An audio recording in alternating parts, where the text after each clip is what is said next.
Hello everyone, and welcome to my first video on Axis and Allies. Today's video is about this card deck, which I designed from data within the manuals. Now, Axis and Allies has a reputation of being this long and complicated game. Well, that's only half right. This game is very long, but it's not very complicated at all. Its game mechanics are actually very, very basic. You have units, they have a cost, a movement, an attack, and a defend. You roll, and you see who wins. Well, what gets in the way of this? Well, there's all these little rules that are scattered about between two manuals.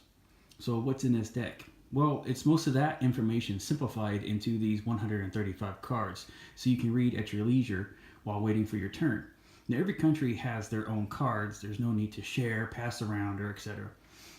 These cards cover 1940 Pacific, 1940 Europe, 1940 Global, and 1942 Global.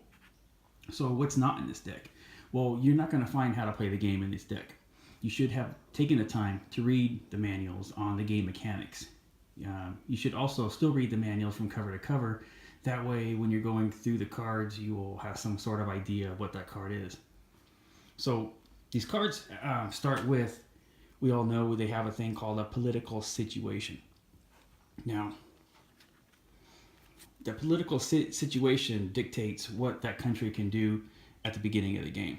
Now, some countries are at war, some are not at war. Some affect other countries if you go to war.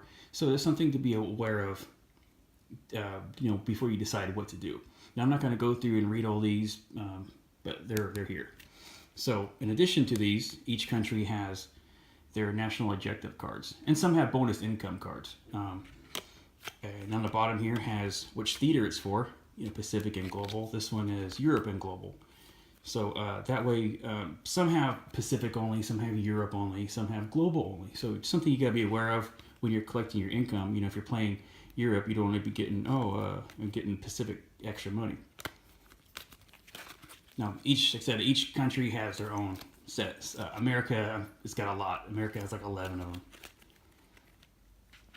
Now, the next card is each country has. Now, China doesn't have very many cards because China can't do too much. But China does have this card.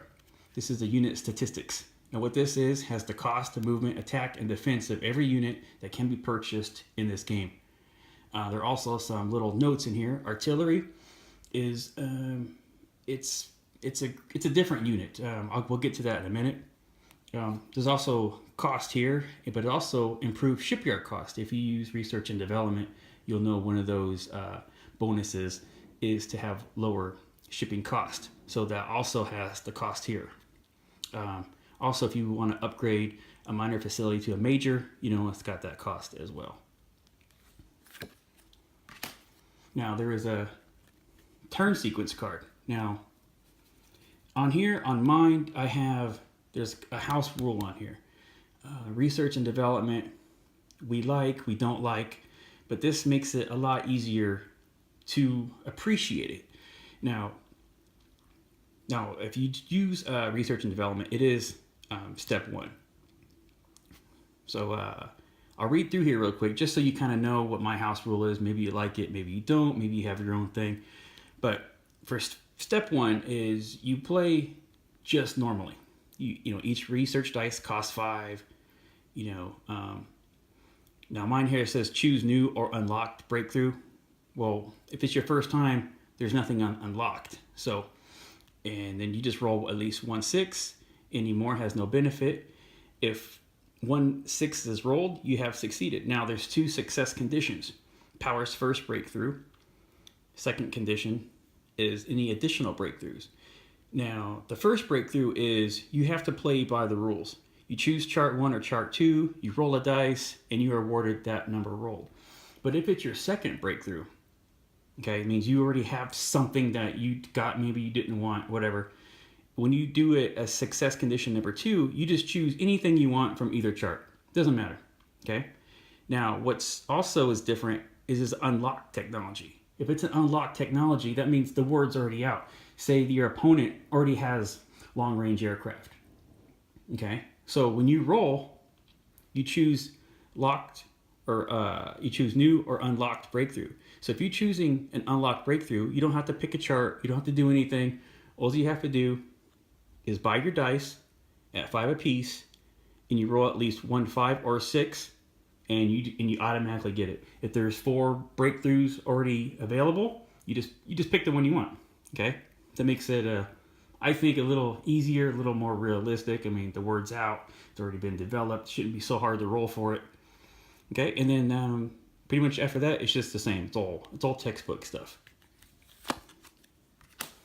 Each country also has combined arms card, just something you know. Here are the research and development charts. These are stock. I didn't change anything. Chart 1, chart 2. Okay, there's also a convoy disruption card. Let me get over here. Now, this just basically shows, what units attack at how many dice. Saying if you use air units on that convoy disruption, they have to be on a carrier in that sea zone. This is the rules for it, because I'm not going to go through and read all my cards, okay?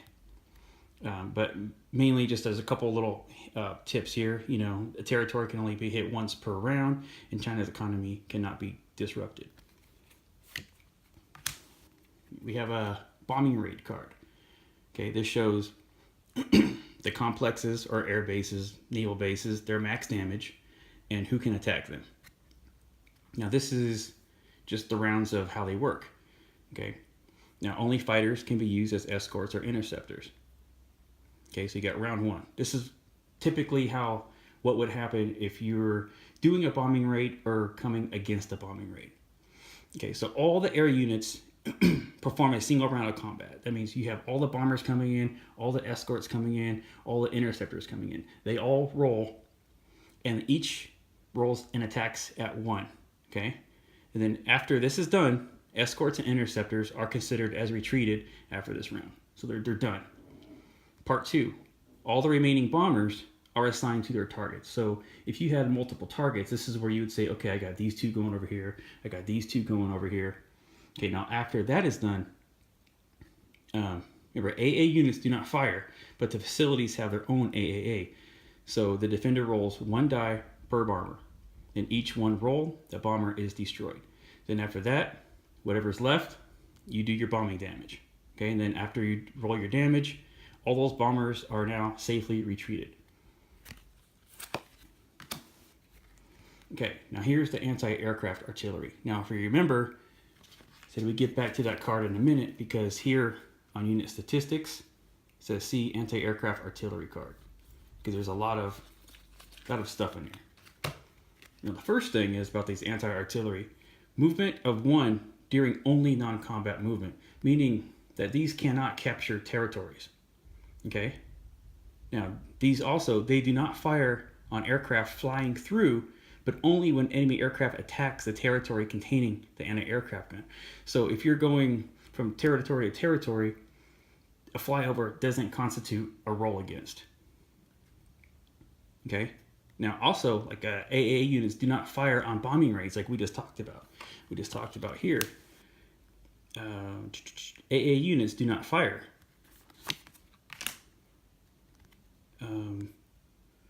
I lost my spot here. Where was I?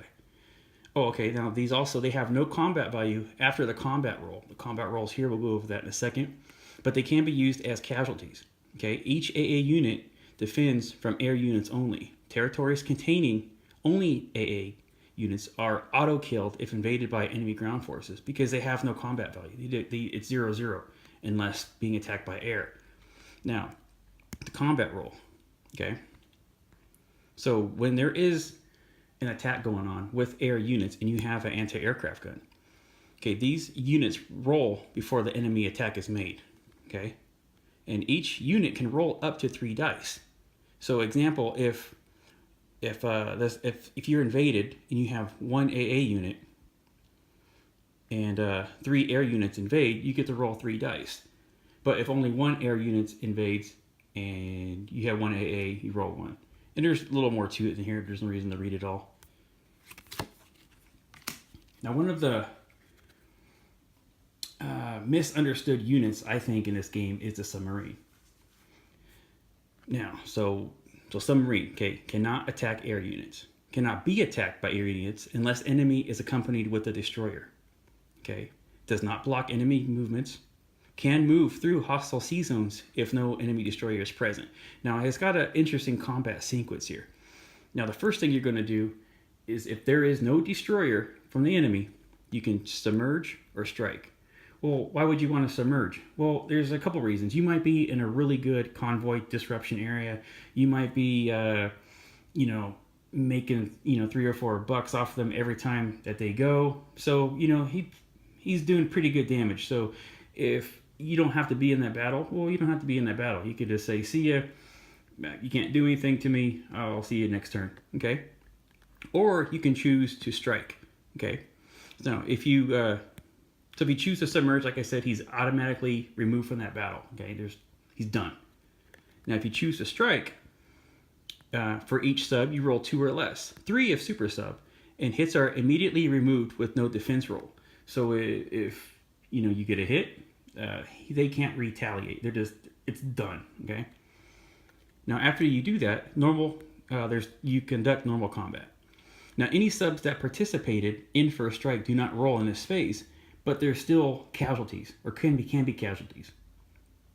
So now after you do that round, if there was a destroyer and they remove that destroyer and you didn't previously get to do submerge or strike because they had that destroyer, well, now they don't. Well, now when you start the next round, you can do strike.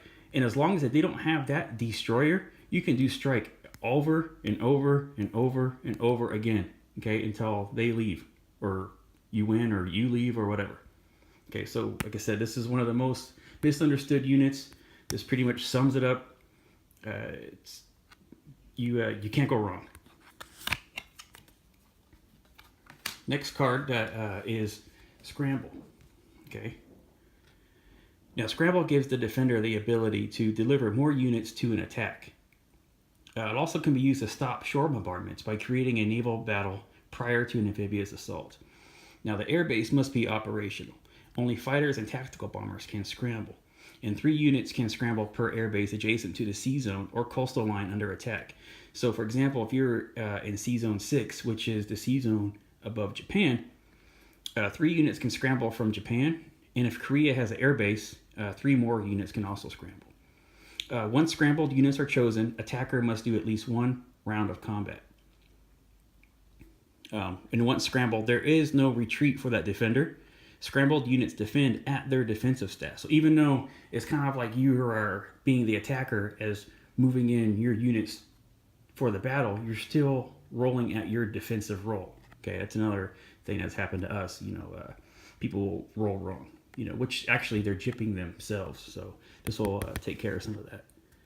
And then after that, you just conduct normal combat operations. Okay, any surviving scrambled units must return to the airbase scrambled from. Okay, so if you had 3 attack bombers come from Japan, and you had 3 fighters go to Korea, and attack fighters are the ones who survive, well, you can't put those in Korea. Those have to go to Japan because that's where they came from. Okay, last card here is the Amphibious Assault. Now, once units offload transports, there is no retreat for those ground units. Okay, if the assault fails or ships retreat, committed air units and ground units must still conduct 1 round of combat before retreat is permitted. Okay, if the naval battle occurs, all naval units must partake in the naval battle. Okay, you can't say, okay, well, I'm going to use these battleships for shore. I'm saving these for shore bombardments. Okay, so I'm not going to participate in the naval battle. Well, you can't do that. Every naval ship in that sea zone must participate, which negates the shore bombardments. Okay, and then no landing is permitted in hostile water. So as long as that sea zone is still going, or that sea battle is still going, and you're losing, well, you can't unload your ships. Okay. And like I said, any naval battle forfeits any shore bombardments. Defender has options to scramble. Okay, this is another thing. Keep you as the attacker to remember, oh yeah, they get to scramble. Well, do they have any planes there? Let me double check. Okay. Now, if there was no naval battle, shore bombardments are permitted. Now, battleships and cruisers can roll 1 die against land units at their normal attack.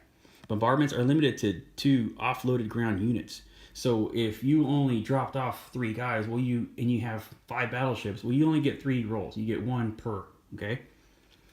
Now, those casualties from the bombardments, they're not done yet. Okay, we've also had that problem. Oh, I got a short bombardment. You guys dead? Well, yeah, he is, but he still gets to roll against your land units. So the casualties from the bombardment still roll to defend against the enemy ground units. And then normal combat continues from this point on, with the exception of the retreat roll. So like I said, you just keep rolling and rolling and rolling. The only thing is, the guys who just offloaded, they're stuck there. They're stuck there to either they win or lose. Okay. And that pretty much wraps up what's in the decks here. Like I said, every country has their own set.